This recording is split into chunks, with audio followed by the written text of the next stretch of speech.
Today, the Catholic Church celebrates the Solemnity of All the Saints. And when you think about all the saints in the Catholic Church, there's something that really stands out for me. And it's the fact that there's nothing as diverse as the saints. Think about it. You got saints from every nationality. You got American saints, Peruvian saints, Chinese saints, Japanese saints. You got saints from every geographic place. You got saints from all the races. Hispanics, white, black, Asian. You have saints from all the professions. Obviously, you got priests, bishops, nuns, popes, but you also got carpenters, stay-at-home moms, even lawyers. From everywhere you can take the saints. When you look at the life of the saints, you can also see some saints lived long. Some saints lived short. Some saints came from really good families, very wholesome families like Saint Teresa of Lisieux. Other saints came from really bad families, and their parents were not an example at all. Some saints were born in the Middle Ages, where we lived under a great Christendom, and everybody believed in God. Other saints were born in pagan times. Some saints seems like they were born saints, and almost they never sinned. Other saints, it took them a while to start thinking about holiness, and they were great sinners before becoming great saints. So, this is my thesis. When you think about holiness, it's really diverse. Perhaps nothing is diverse as holiness itself, because you can see holy people from all the spectrum, from all the different places. So what's the lesson for us? If we can find saints from all the, geographical places, what's the lesson? The lesson is everybody's called to be a saint. Everybody. It doesn't matter where you're from, where you're coming from, what's your last name, where you were born. We are all called to be saints.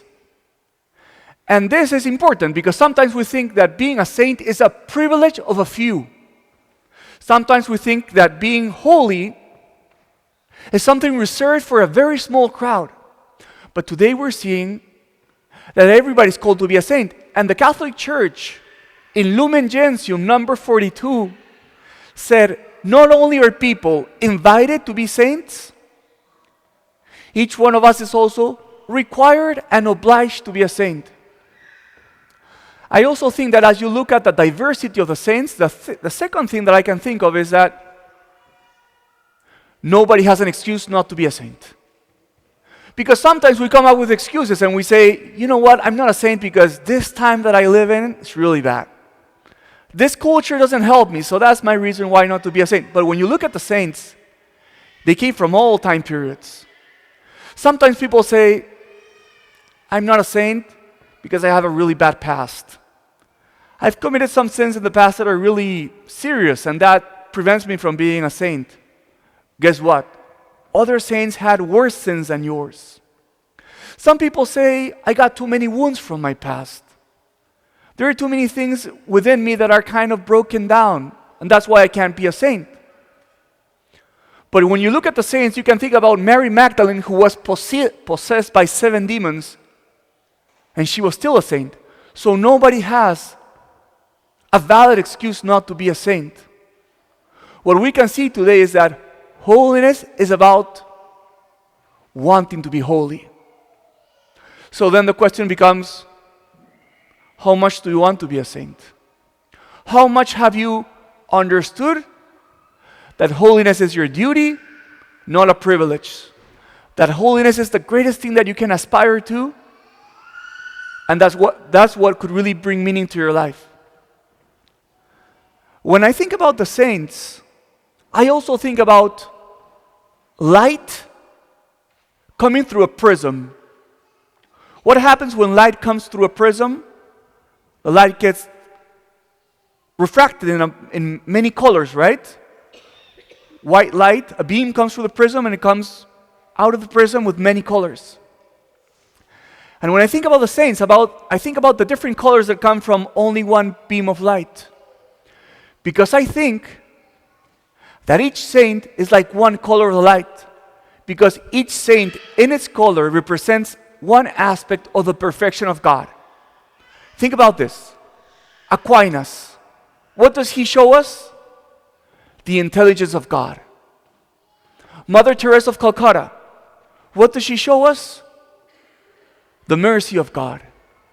St. Francis of Assisi, what does he show in his own color? The simplicity of God. So what are the saints?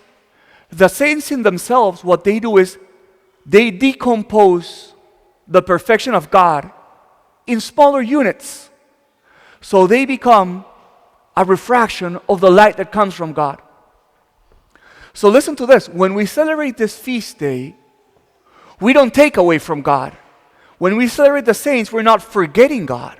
We're not putting God aside. What we're doing is we're saying, Lord, what the saints do is they reflect your perfection. And no holiness could be possible without you. So truly what we do in the Feast of the Saints is we say, all holiness comes from you. All perfection comes from you. And all the beautiful things that we can see in the saints, we can find them truly and perfectly in you. So in venerating and celebrating the saints, what we're doing is we're celebrating the perfection of God. We're celebrating His intelligence, His simplicity, His humility, His mercy. Let me finish with this. Something more practical.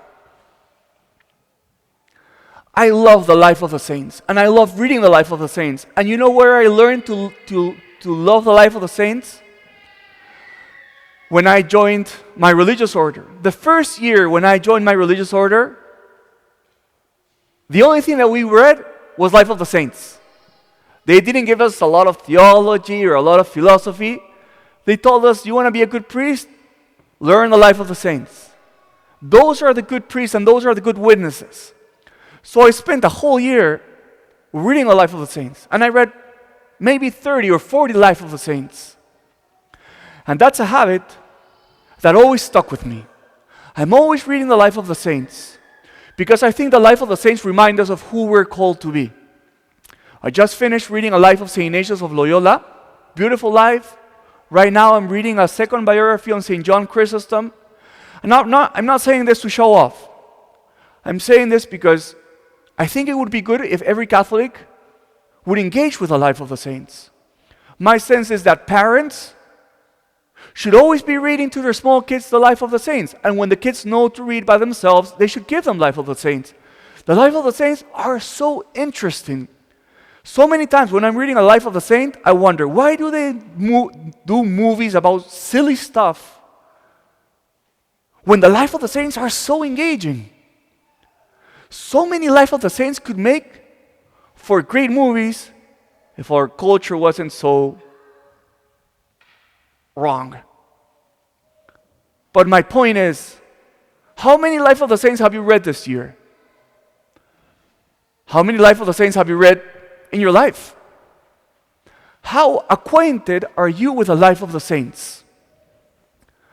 Pope Benedict XVI, he said, the greatest treasure that the Catholic Church has to offer the world, the greatest patrimony that's really convicting to the world today, is our patrimony of art and architecture and our patrimony of the life of the saints.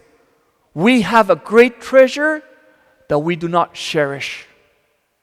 So brothers and sisters, number one, nothing is as diverse as the saints and the feast day that we today celebrate. Nobody has excuse not to be a saint. Second, looking at the life of the saints is like looking at a beam of light going through a prism. Each saint reflects an aspect of the perfection of God. Today, we don't take away the attention from God. What we do today is we say, Lord, how beautiful, how amazing, how perfect are you? Because each saint of yours reflects some of your original perfection. And finally, my encouragement for you is read a life of a saint. Buy a book on the life of a saint. Go to the library, get a life of the saint. You will enjoy it so much. It will bring your spiritual temperature up because you will see where you're called to be. You will be reminded that each one of you and myself were called to be saints.